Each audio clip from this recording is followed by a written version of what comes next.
Good afternoon everyone. देखो कल हमने वनरक्षक के पेपर का एनालिसिस कराया था 12 तारीख वाले का। आज 13 नवंबर का पहली पारी का पेपर है। देखो पहला क्वेश्चन, जिस भी स्टूडेंट ने पिछला वाला एनालिसिस देखा है तो उसे कम से कम 10 नंबर का फ़ायदा होने वाला है, क्योंकि क्वेश्चंस इसमें रिपीट हुए हैं।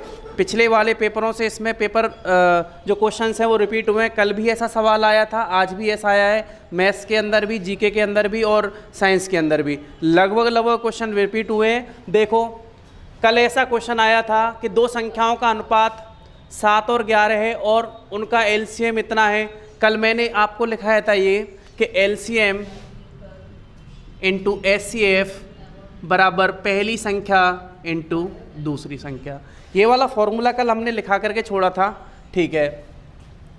दो संख्याओं का अनुपात आपको दे रखा है 7 और 11, ठीक है। मैंने कल भी बताया था आपको कि जो भी संख्या आप लोगे अनुपात में वो एचसीएफ का फैक्टर होगी, यानी अपन जो अनुपात है वो 7 और 11 है, इसको अगर संख्या बनाना है तो ये भी एचसीएफ का फैक्टर होगी 7 इंटू एचसीएफ, और ये दूसरा वाला भी 11 इंटू एचसीएफ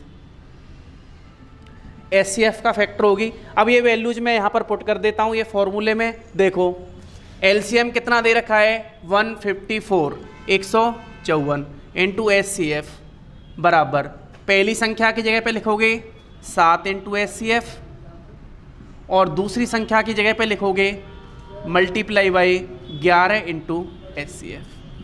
देखो यहाँ से एचसीएफ से एचसीएफ कैंसिल हो जाएगा, 11 से काटोगे 11 एकम 11 बचेंगे 4, 11 चौके 44, 7 से काटोगे 2 बार, तो एचसीएफ की वैल्यू कितनी आ गई, एचसीएफ आ गया 2। एचसीएफ का जो भी मान है वो पुट कर देते हैं संख्या में, तो पहली संख्या मिल जाएगी 2 पुट करते ही 7 इंटू 2 हो जाएगा 14, ठीक है। तो हमें क्या पूछा गया है, पहली संख्या का मान ही पूछा गया है और पहली संख्या हो जाएगी 7 इंटू 2 14। जिस भी ऑप्शन में है वो ऑप्शन कौन सा है सर, ए ऑप्शन है क्या, एक बार पेपर दे दो। आपका ऑप्शन नंबर ए दिया हुआ है, ए ऑप्शन में दिया हुआ है, ठीक है। दोस्तों ये देखो एक और सवाल, क्वेश्चन नंबर 2, कितने समय में 1200 रुपये 6% की दर से 1344 रुपये हो जाते हैं। कल भी साधारण ब्याज का सवाल पूछा गया था और आज भी पूछा गया और फॉर्मूला बेस्ड था कल भी और आज भी, ठीक है। देखो 1200 रुपये 1344 रुपये हो जाते हैं, कोई भी राशि बढ़कर के हो जाती है, इसका मतलब वो दे रखा है अमाउंट यानी मिश्रधन।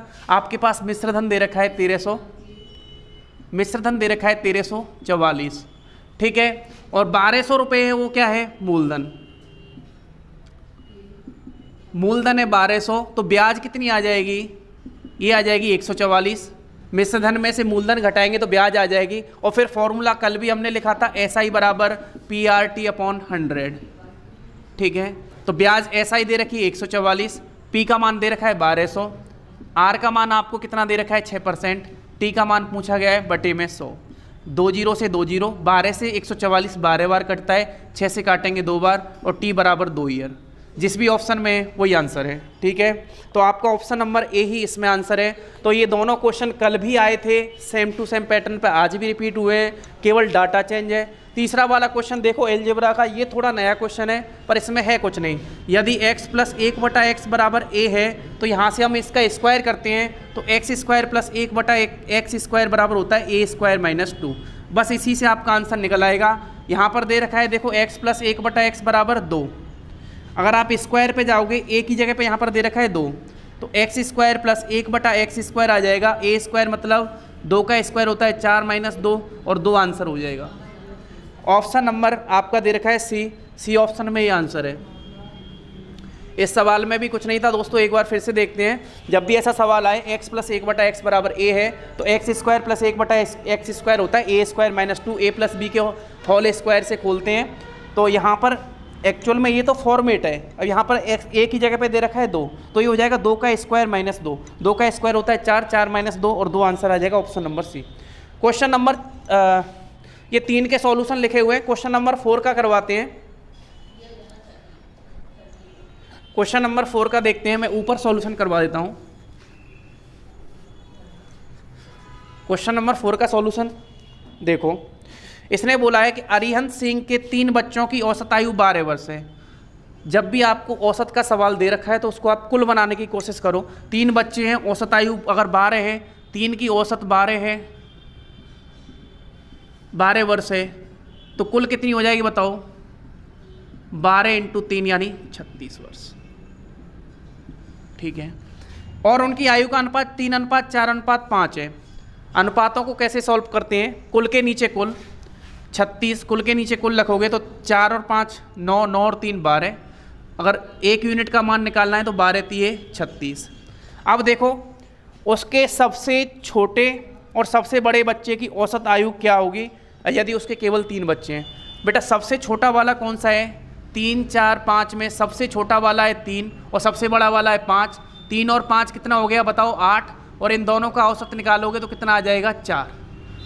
इन दोनों का औसत आ जाएगा 4x। ठीक है। और x की वैल्यू या यूनिट की वैल्यू हमने निकाली हुई है 3, तो 4 इंटू 3 यानी 12। जिस ऑप्शन है वही आंसर है। 4 3 12 हो जाएगा।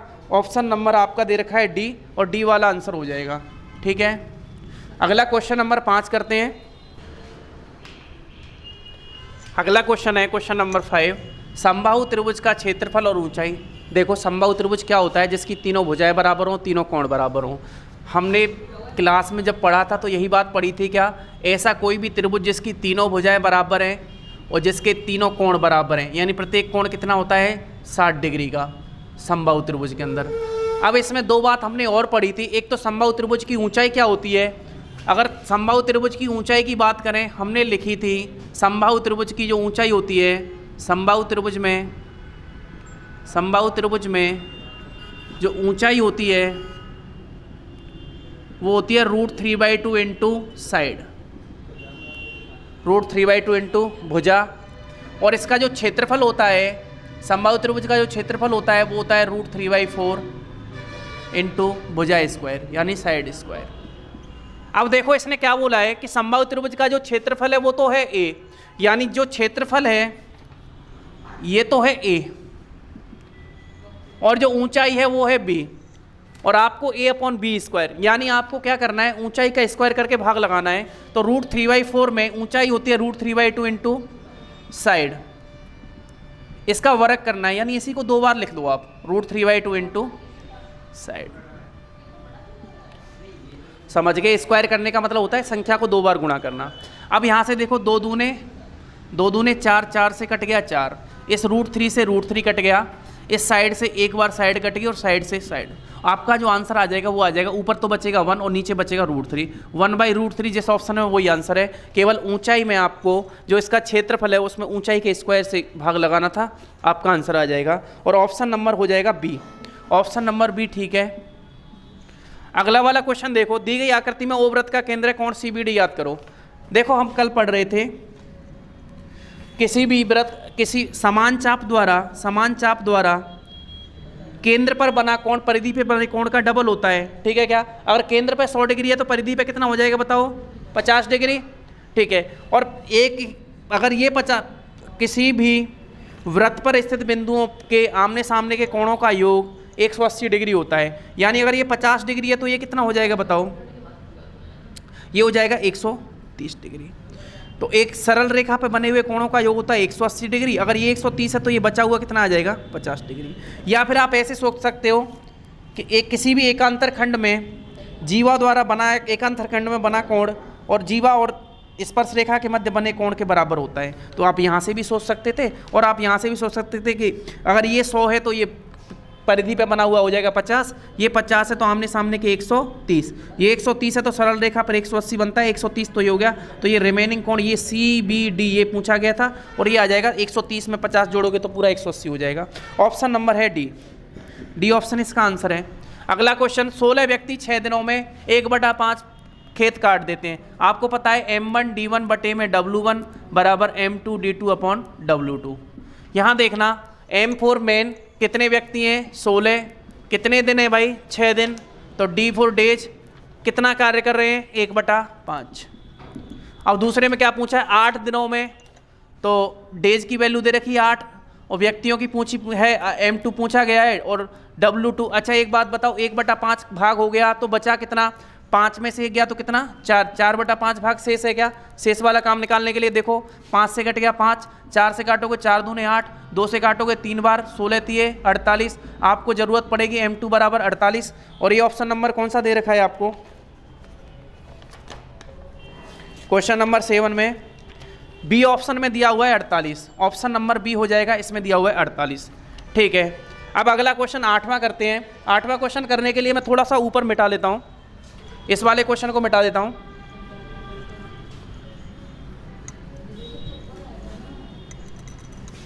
देखो एक त्रिभुज एबीसी में कोण ए माइनस बी बराबर 15 डिग्री, कोण ए माइनस कोण बी बराबर है 15 डिग्री। तो आप एक काम करो, इस बी को उधर ले जाओ, तो कोण ए बराबर, या फिर ए को उधर ले जाओ, और एक और चीज़ दे रखी है, चलो कोण बी माइनस कोण सी बराबर कितना दे रखा है 30 डिग्री। अब हमें एक बात पता है कि कोण ए त्रिभुज के तीनों कोणों का योग 180 डिग्री होता है, यानी कोण ए प्लस कोण बी प्लस कोण सी बराबर 180 डिग्री है। अब मुझे करना होगा क्या, इन 3 अलग अलग वेरिएबल है, ए अलग है, बी अलग है और सी अलग है, इन दोनों की हेल्प से मुझे सेम वेरिएबल में चेंज करना पड़ेगा। यानी या तो मैं पूरे को ए बना दूं, क्योंकि ए में बी नहीं जोड़ सकता, बी में सी नहीं जोड़ सकता, लेकिन अगर मैं ए बना लेता हूं तीनों को तो ए और ए तीन हो जाएगा, या फिर बी बना लेता हूं। तो देखो यहां पर मेरे लिए बी बनाना आसान है, क्योंकि इसमें भी बी दे रखा है और इसमें भी बी दे रखा है। अगर इसको बी बनाना है तो बी को उधर ले जाओ, तो कोण बी बराबर हो जाएगा, और ए को इधर लाओगे 15 को, तो कोण ए माइनस 15 डिग्री। यहां से देखो बी कितना आ जाएगा, कोण बी बराबर आ जाएगा, कोण बी बराबर आ जाएगा, कोण सी निकाल लो यहाँ से एक बार इधर, सॉरी, अगर आप ए की जगह पे ए निकाल लो, कोण ए को निकालोगे तो ये आ जाएगा 15, ये माइनस का इधर आएगा तो 15 प्लस बी। इस तरीके से देख लो, मैंने ए को बी में कन्वर्ट कर लिया, अब सी को भी बी में ही कन्वर्ट कर लेता हूँ। तो कोण सी बराबर हो जाएगा, सी को इधर ले आओ, कोण बी माइनस 30 डिग्री, 30 इधर जाएगा माइनस का हो जाएगा। देखो ए की जगह पे तो लिखोगे आप 15 प्लस कोण बी, बी की जगह पे लिखोगे बी, और सी की जगह पे लिखोगे कोण बी माइनस 30 बराबर 180 डिग्री। देखो ये प्लस का 15 है, ये माइनस का 30 है, तो क्या माइनस का 15 डिग्री बचेगा। एक बार भी, 2 बार भी और 3 बार भी कितना हो गया, 3 भी हो गया, बराबर 180। 3 भी बराबर 180, ये उधर जाएगा तो प्लस का हो जाएगा क्या, तो ये हो जाएगा 195। 3 से काटोगे 3 का 18 और 3 5 15। क्या बी का मान 65 डिग्री आ गया क्या, लेकिन सवाल में ए का मान पूछा गया है, बी का नहीं पूछा गया, तो कहीं ऊपर वाली इक्वेशन में रख देते हैं। यानी अगर आपको ये दे रखा है कोण ए माइनस कोण बी बराबर 15 डिग्री है, तो बी की जगह पे कितना रख दोगे आप 65, तो कोण ए माइनस 65 बराबर 15 डिग्री। ओके, तो कोण ए बराबर हो जाएगा 15 प्लस 65, यानी कितना हो गया 80। और जिस ऑप्शन में 80 दे रखा है वही आपका आंसर है, और आपका आंसर हो जाएगा ऑप्शन नंबर बी। बी में ही आंसर दे रखा है। ठीक है, अब नेक्स्ट क्वेश्चन देखते हैं, क्वेश्चन नंबर 9। अगला क्वेश्चन है क्वेश्चन नंबर 9। ठीक है, एक कीमत पर 2 मोबाइल फ़ोन खरीदे गए। ठीक है, तो मैं मान लेता हूं कि एक कीमत मान लो जिस मूल्य पे खरीदा जाता है उसे बोलते हैं क्रय मूल्य। तो मैं ये मान लेता हूं कि पहला वाला भी 100 यूनिट में खरीदा गया और दूसरा वाला मोबाइल भी 100 यूनिट में खरीदा। ठीक है भाई, आपके पास 2 मोबाइल थे, फर्स्ट मोबाइल भी ऐसे में खरीदा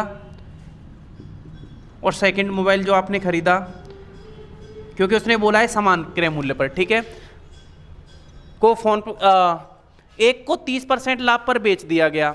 देखो 100 यूनिट का 30% कितना होगा, 130, यानी 100 यूनिट वाले मोबाइल को आपने 30% लाभ पर बेचा तो ये हो जाएगा 130 यूनिट का। ये है विक्रय मूल्य एसपी। फिर आगे बोला है और दूसरे को प्रथम मोबाइल के विक्रय मूल्य से 2500 रुपये कम पर बेचा।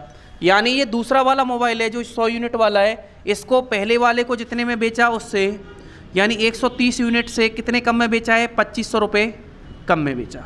ठीक है, अब मेरे पास दोनों चीज़ क्लियर है कि पहले मोबाइल का जो क्रय मूल्य वो भी 100 यूनिट है, दूसरे मोबाइल का क्रय मूल्य वो भी 100 यूनिट है। पहले मोबाइल का विक्रय मूल्य वो 130 यूनिट है और दूसरे मोबाइल का जो विक्रय मूल्य वो है 130 यूनिट माइनस 2500। यहाँ तक की बातें क्लियर है क्या। अब आगे क्या बोल रहा है, क्वेश्चन में आगे बोल रहा है बेचा। यदि दोनों मोबाइलों फ़ोन पर उसने कुल 5% लाभ अर्जित किया। देखो 100 यूनिट और 100 यूनिट कितना हो गया बताओ। कुल क्रय मूल्य की बात करूं तो कितना आ गया, कुल क्रय मूल्य आ गया 200 यूनिट, और इस पे उसने कितना लाभ अर्जित किया है 5%, यानी इसका जो विक्रय मूल्य हो जाएगा 105/100। 100 पे 5 का लाभ यानी 105, 2 जीरो से 2 जीरो, और 105 का 2 से गुणा करोगे तो ये आ जाएगा 210 यूनिट। अब आप लोग देखो, एक लैंग्वेज के अनुसार तो मेरा जो विक्रय मूल्य आ रहा है वो 210 यूनिट आ रहा है, और दूसरा कुल विक्रय मूल्य यहाँ से निकालोगे क्योंकि पहले का विक्रय मूल्य ये है, दूसरे का ये है, तो आप दोनों को बराबर कर दोगे, यानी 210 यूनिट जो है वो आपके किसके बराबर है, 210 यूनिट हैं वो ये बराबर है 130 यूनिट माइनस 2500, 130 यूनिट माइनस 2500। देखो 210 को उधर ले जाओ, ये कितना है, हाँ 210 यूनिट है, 2500 को इधर ले आओ, ये हो जाएगा 210 यूनिट माइनस 130 यूनिट। इधर देखते हैं 210 में से 130 गया तो कितना बचा 0, 11 में से 3 गया तो कितना बचा भाई एक बार 130 और 130 कितना हो गया भाई, ये 260 हो गया ना, 130 और 130 260, यहाँ पर भी कितना आएगा 260, 260। एक बार इसको मिटा देते हैं, यहाँ से देखते हैं, यहाँ तक की बात है क्लियर है। मैं इधर बता देता हूँ आपको, इधर देखो ये 210 यूनिट आया है वो किसके बराबर आएगा, इस वाले विक्रय मूल्य के बराबर आएगा, यानी 130 और 130 कितना हो गया 260, 260 यूनिट माइनस 2500। अब इसका पक्षांतरण कर लेते हैं, 2500 को इधर ले आओ तो 2500 बराबर हो जाएगा 260 यूनिट माइनस 210 यूनिट। 260 में से 210 गए तो कितने बचे 50 यूनिट, और 50 यूनिट का मान है 2500, तो 1 यूनिट कितना आ जाएगा 25, 50 के बराबर आ गया क्या। अब आपसे जो पूछा गया है उसका मान निकालना है। जैसे इसने बोला है क्या कि एक मोबाइल का फ़ोन लागत मूल्य कितना था, यानी मोबाइल फ़ोन का लागत मूल्य पूछा गया है, और लागत मूल्य हमने कितना 100 यूनिट माना था क्या। अगर एक यूनिट की वैल्यू 50 है तो 100 यूनिट की वैल्यू कितनी हो जाएगी 50 × 100, यानी कितना आ जाएगा 5000 रुपये। दोबारा से फिर देख लो एक बार, आपके पास 2 मोबाइल फ़ोन थे, मैंने मान लिया कि दोनों का अगर मूल्य समान है तो पहले का 100 यूनिट दूसरे का 100 यूनिट। फिर देखो पहले वाले को 30% लाभ पर बेचा, यानी कि 130 यूनिट में बेच दिया, ठीक है। दूसरे वाले को जो बेचा गया है वो 2500 रुपये कम में बेचा गया है, दूसरे वाले को पहले वाले के जो विक्रय मूल्य है ना उससे 2500 रुपये कम में बेचा है, तो 130 में से 2500 कम कर दिए। अब क्या करेंगे, फिर ऐसा करने पर उन्हें 5% टोटल लाभ हो रहा है, तो बताओ कुल विक्रय मूल्य कितना है 200, 100 और 100। 5% लाभ का मतलब ये है कि यहाँ से कुल विक्रय मूल्य कितना आ जाएगा 105/100 निकालेंगे तो 100 से 100 कट गया, 2 से और 2 × 105 की जाएगा 210। ये जो 210 यूनिट है वो किसके बराबर है, यहाँ पर कुल विक्रय मूल्य हो जाएगा 130 और 130 260 माइनस 2500, यानी 260 माइनस 2500 के बराबर है कितना यूनिट 210 यूनिट। अब यहाँ से देखो पक्षांतरण कर लेंगे, 210 को इधर ले जाओ और माइनस के 2500 को इधर ले आओ, तो 260 में से 210 गया तो यहाँ आ गया 50 यूनिट, और 2500 को काटोगे तो यह जाएगा 5, 0 से 0 5 25, 50 आ जाएगा। एक यूनिट का वैल्यू 50 है, हमें कितने यूनिट की वैल्यू चाहिए 100 यूनिट की, यानी क्रय मूल्य पूछा गया है तो 50 को 100 से गुणा करोगे तो आ जाएगा 5000। ठीक है, तो 5000 जिस भी ऑप्शन में है वही आपका आंसर हो जाएगा। और क्वेश्चन नंबर 9 में सी ऑप्शन दे रखा है, इसका ऑप्शन नंबर सी में है, ये आंसर है। ठीक है, अब क्वेश्चन नंबर 10 देखते हैं। अगला क्वेश्चन है क्वेश्चन नंबर 10। ठीक है, क्वेश्चन नंबर 10 में दे रखा है वह छोटी से छोटी संख्या ज्ञात करनी है 6 अंकों की, जिसमें 15 का भी भाग जाए, 21 का भी जाए और 28 का। ऐसे सवालों को जब भी करेंगे हम तो सबसे पहले आप चेक करो, देखो 15 किसका फैक्टर है, 15 3 और 5 का फैक्टर है क्या, यानी अगर किसी संख्या में 15 का भाग जाएगा तो उसमें 3 का भी जाना चाहिए और 5 का भी। देखो 3 से भाजकता का नियम क्या पढ़ा था हमने, 3 से भाजकता का नियम ये होता है कि यदि अंकों का योग 3 से डिवाइड है तो पूरी संख्या 3 से डिवाइड होगी क्या। तो आप पहला ऑप्शन चेक करो, 8 और 4 12 और 1 13, अंकों का योग 13 है। क्या 13 में 3 का भाग जाता है? नहीं जाता, तो इस संख्या में 15 का भी भाग नहीं जाएगा, समझो। 7 और 2 9 और 1 10, अंकों का योग आ रहा है 10, 10 में 3 का भाग जाता है? क्या नहीं जाता, तो इस संख्या में भी पूरे में कितने का भाग नहीं जाएगा? 3 का भाग नहीं जाएगा। तीसरा ऑप्शन किया 4 और 3 7 और 1 8, अंकों का योग आ रहा है 8, 8 में 3 का भाग नहीं जाता, तो उसमें 15 का भी भाग नहीं जाएगा। और डी ऑप्शन में आ रहा है 8 और 3 11 और 1 12। अब एक ही ऑप्शन अपने पास बचा, अगर 12 में 3 का भाग जाएगा तो इसका मतलब पूरी संख्या में भी 3 का भाग जाएगा और तभी उसमें 15 का भाग जाएगा। तो जब भी ऐसा क्वेश्चन आए तो आप चेक करो भाजकता के नियम से कि अगर इसमें 15 से डिवाइड करना है, 21 से भी करना है, 28 से भी, ऑप्शन से करना है, जल्दी होगा। लेकिन आपको भाजकता के नियम पता होना चाहिए। 3 से भाजकता का नियम चेक कर लिया, ये तीनों ऑप्शन कट हो गए, तो बचा वाला ऑप्शन ही आंसर हो जाएगा। ओके, अगला क्वेश्चन देखते हैं, क्वेश्चन नंबर 12। देखो, ओके, क्वेश्चन नंबर 12 में देखते हैं, राजीव जनवरी अप्रैल जुलाई और अक्टूबर। देखो भाई 4 महीने हैं, एक तो जनवरी प्लस अप्रैल प्लस जुलाई और अक्टूबर।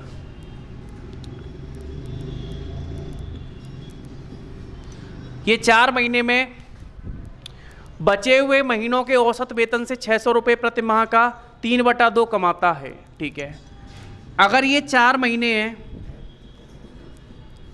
4 महीने हैं तो बचे कितने बताओ यहाँ पर? 8 महीने। क्वेश्चन ये कहना चाह रहा है अक्टूबर में बचे हुए महीनों के औसत से 600 रुपये प्रति माह का 3/2।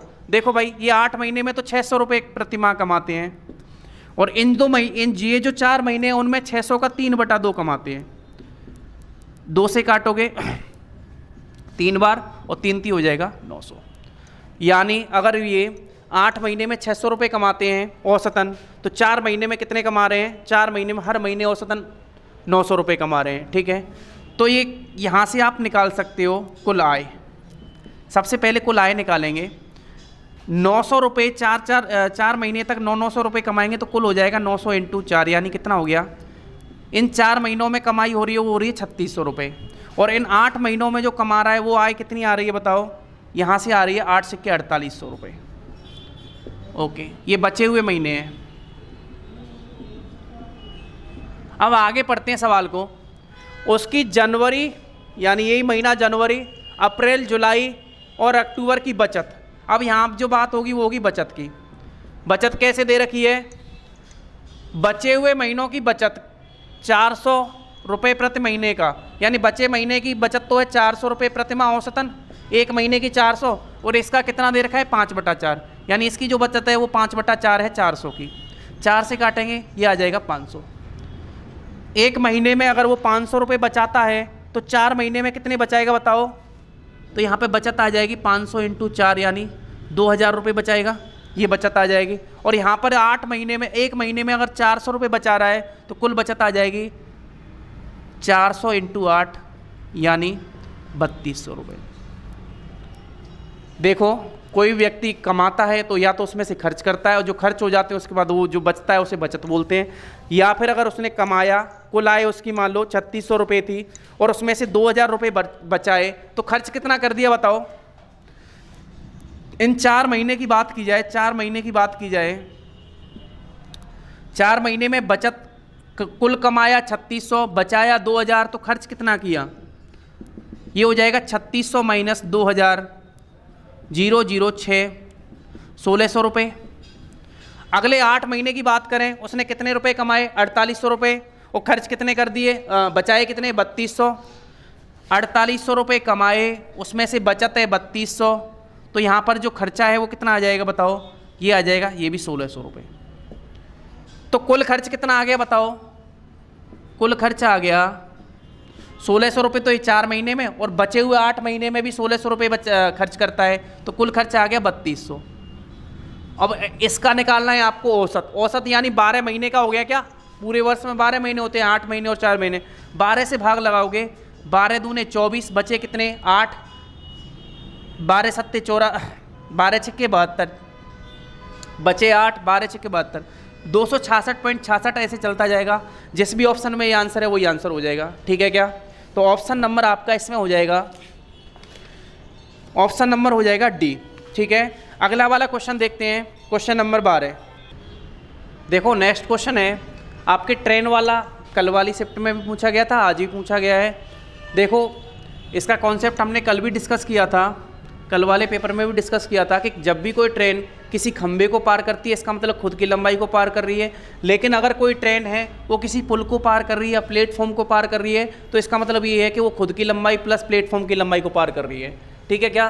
तो सबसे पहले तो ये कि 100 मीटर लंबी एक ट्रेन 72 किलोमीटर पर आवर की चाल से एक पुल को 25 सेकंड में पार कर जाती है। इधर देखना चाल कितनी है बताओ, चाल दे रखी है 72 किलोमीटर पर आवर। तो पहले तो इस चाल को आप मीटर पर सेकंड में बदलेंगे क्योंकि यहाँ पर क्या दे रखा है 25 सेकंड और यहाँ पर भी दे रखा है 100 मीटर। तो इसको मीटर पर सेकंड में बदलने के लिए आप कितने से गुणा करोगे, 5/18 से गुणा कर देंगे। 18 चौके 72, 4 पंजे 20, यानी इसकी जो चाल है वो कितनी है 20 मीटर पर सेकंड।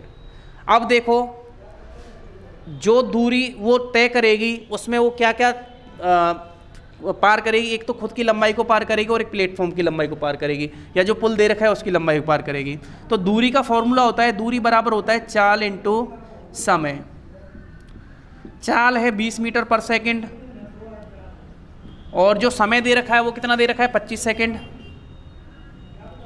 सेकंड से सेकंड हटा दोगे तो 25 का गुणा 2 से करोगे 25 दूनी 50, यानी ट्रेन जो है वो 500 मीटर गई है।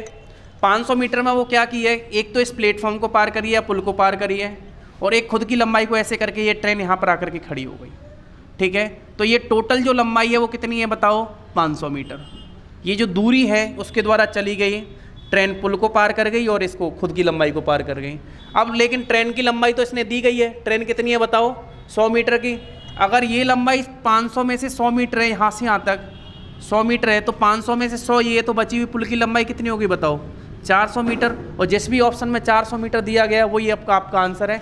और ऑप्शन नंबर कौन सा हो जाएगा इसका, 400 मीटर किस में दिया गया है आपका, ऑप्शन नंबर है ए 400 मीटर, यानी इसका आंसर हो जाएगा ऑप्शन नंबर ए।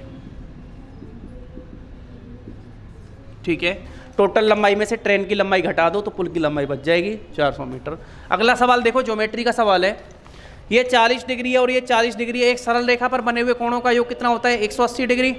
ये 40 और 40 80 हो गया, तो ये बचा हुआ कोण कितना है बताओ। 180 बनाने के लिए 100 डिग्री आ गया क्या, सरल रेखा पर 180 बनता है, ये 40 40 80 हो गया, तो ये वाला कोण 100 डिग्री निकल आया। एक त्रिभुज के तीनों कोणों का योग 180 डिग्री होता है, हम कल भी बात कर रहे थे। देखो एक त्रिभुज बन रहा है, अगर मैं इसको नाम दूं ए, ये बी तो इस पॉइंट दे रखा है, अगर मैं इनको एक्स वाई जेड दे देता हूँ XY Z, तो इस XY Z में देखो ये 100 है, ये 30 है, 100 और 30 कितना हो गया 130। तीनों कोणों का योग 180 होता है, तो 130, तो ये 180 में से 130 गए तो क्या 50 डिग्री आ गया क्या, तो जो x का मान है वो आ गया 50 डिग्री। ठीक है, कल हम इस एप्लीकेशन पे बात कर रहे थे कि यदि कोई दोनों लाइनें समांतर दे रखी हैं, अगर कोई दो लाइन समांतर है, पैरेलल है, तो उनके अंतः कोणों का योग 180 डिग्री होता है क्या, अंतः कोणों का योग। देखो ये तो है 140, तो ये वाला जो है वो बचेगा कितना 180 होता है इन दोनों का, यदि ये x है और ये y है तो इन दोनों को जोड़ने पे 180 डिग्री आना चाहिए। 140 तो ये दोनों हो गए, 30 ये हो गया 170, तो ये जो y है वो कितना आ जाएगा बताओ 10 डिग्री आ जाएगा कि नहीं आ जाएगा, या फिर 140 ये और ये 40 में से 30 तो ये रहे, तो 10 डिग्री आ जाएगा कौन सा वाला जो बचा हुआ है। अगर मैं इसकी बात करूं ये वाला, ये पूरा अगर 40 है तो ये आ जाएगा 10, तो हमें x + y पूछा गया है, तो x का मान 50 डिग्री है और y का मान कितना है 10 डिग्री, यानी 60 डिग्री आंसर हो जाएगा। और आपका ऑप्शन नंबर ए ठीक हो जाएगा 60 डिग्री। अगला वाला क्वेश्चन देखते हैं, क्वेश्चन नंबर 14। अगला क्वेश्चन है क्वेश्चन नंबर 14, ये भी साधारण ब्याज का क्वेश्चन है और इसमें बोला गया है 3 वर्षों में 1344 रुपये हो जाती है। कोई भी राशि बढ़कर के हो जाती है, इसका मतलब वो अमाउंट दे रखा है क्या, उसका मिश्रण दे रखा है। ठीक है, तो 3 वर्षों में कितना हो गई भाई, 3 वर्षों में हो गई ये 1344, फिर आगे लिखा हुआ है और 7 वर्षों में 1536, यानी 7 वर्षों में कितनी हो रही है ये, 7 वर्षों में बढ़कर के हो रही है 1536। तो एक बात समझ लेना, अब बढ़कर के हो जाती है इसका मतलब मिश्र धन दे रखा है, अमाउंट दे रखी है, और किसी भी राशि में हमेशा न तो राशि बढ़ती ना मिश्र धन बढ़ता, केवल ब्याज बढ़ती है, यानी जो भी बढ़कर के यहाँ से आएगा वो आएगी ब्याज, 6 में से 4 गए तो कितने बचे 2, 3 में से 4, 13 में से 4 गए तो कितने बचे 9, 4 में से 3 गया तो 1। ठीक है, यानी 7, और अगर इन वर्षों का डिफरेंस लिया जाए 7 में से 3 वर्ष गए तो कितने बचे 4 वर्ष। यानी कहने का मतलब ये है कि ये राशि 4 वर्षों में 192 रुपये बढ़ी है। ये जो 192 रुपये आए हैं वो आपकी साधारण ब्याज है, क्योंकि जो भी राशि बढ़ती है, राशि में केवल बढ़ने का मतलब ये है कि उसमें ब्याज जुड़ रहा है। ठीक है क्या? तो पहले जो राशि 3 वर्षों में 1344 हुई थी, 1536 हुई थी, यानी 1344 में 192 रुपये जुड़े थे 1536 होने के लिए। तो जो भी बढ़ता है वो ब्याज होता है। 4 वर्षों का ब्याज कितना है 192, 1 वर्ष का ब्याज कितना हो जाएगा बताओ? 4 से काटोगे, 4 चौके 16, बचे 3, 4 अठे 32, क्या 48 रुपये आ गया क्या? ठीक है। अब हमारे पास या तो 3 वर्षों का अमाउंट दे रखा है मिश्रधन, या फिर दे रखा है 7 वर्षों का, तो क्यों ना 3 वर्ष का ब्याज निकाल लें क्या? अगर 1 वर्ष का ब्याज 48 रुपये है तो 3 वर्ष का ब्याज कितना हो जाएगा बताओ? 48 का गुणा 3 से करो, 50 का गुणा 3 से करते हैं तो 150 होता है, 48 का गुणा करोगे 6 कम कर लो, 144 रुपये आ गया क्या? 3 8 है 24, 3 चौक 12 और 2 14, 144 आ गया। 3 वर्ष का मिश्रधन 1344 है, 3 वर्ष की ब्याज 144 है। मिश्रधन में से अगर ब्याज घटा दोगे तो क्या बचेगा? मूलधन। आपसे पूछा क्या है सवाल में? ब्याज की दर, जहां साधारण ब्याज की प्रभावित की जाती है, राशि क्या है, मूल राशि क्या है भाई, है ना? राशि पूछी गई यानी मूलधन पूछा गया है। तो 3 वर्ष के मिश्रधन में से क्या घटा देंगे? मिश्रधन में से अगर आप ब्याज घटा देंगे तो आपके पास जो आ जाएगा वो आ जाएगा मूलधन। ठीक है, तो मिश्रधन है 1344, ब्याज घटा दोगे 144 तो आंसर आ जाएगा 1200। तो जिस भी ऑप्शन में 1200 दे रखा है वही आपका आंसर है, और ऑप्शन नंबर है बी। ठीक है, अगला वाला क्वेश्चन है, यदि किसी, क्वेश्चन नंबर 15, यदि किसी संख्या का 37.5% 45 है। देखो 12.5% का मतलब होता है 1/8, 12.5% का 1/8 होता है।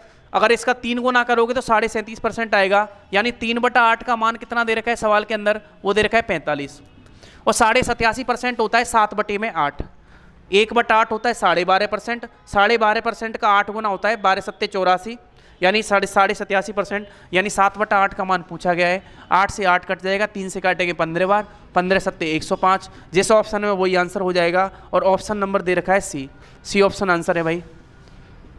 अगर आपको किसी भी क्वेश्चन में कोई डाउट है तो आप कमेंट बॉक्स में आप लिख सकते हो कि सर इस सवाल को दोबारा बता दो, या इसको और तरीके से बता दो, हमें समझ में नहीं आया, तो मैं और डीपली डिस्क्राइब कर दूंगा। Okay, thank you.